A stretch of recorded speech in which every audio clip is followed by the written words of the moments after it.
lettuce fruit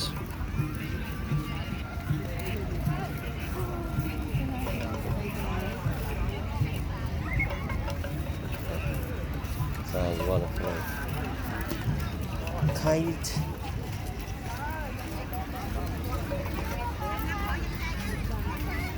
traditional Cambodian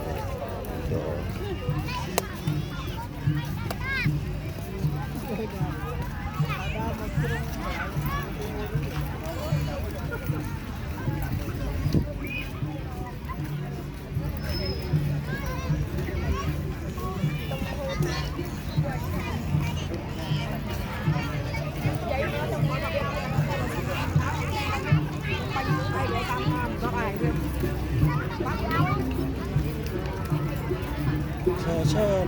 Cha mông bò ê nó có mông bò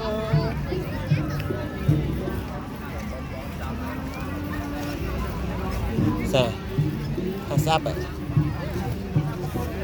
cho mấy lính bán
chắc ta có quá xem từ đấy xong bây giờ hè nó tài mà ta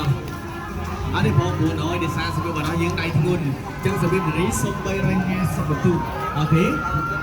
tiếng đó thì ngay dương bên được quạt áo dương bên được quạt tọa té và tao sao nằm bịch và té scan luôn bao môn chạm bàn đấy chung nằm hơi bao môn tại trong showroom anh chơi cho mặt tinh lên đi nát bà show mặt tinh nhà hơi tỏ stream anh cho bên này sao để sao nữa là anh ba đến người ba đi còn tới cái đó rồi mày mũi chân đâu đâu rồi cảm ơn đúng vậy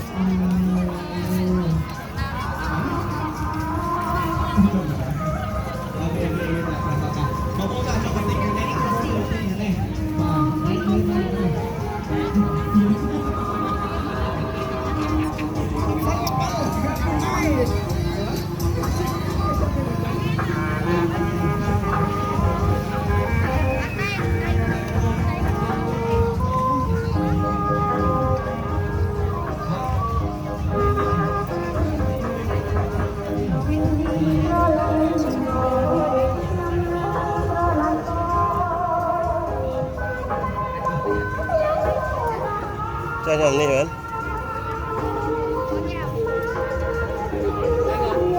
bên cao cao nó mà lui à đang này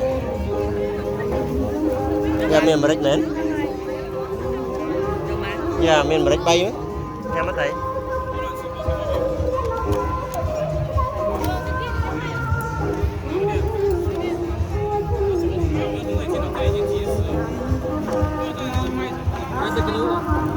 bán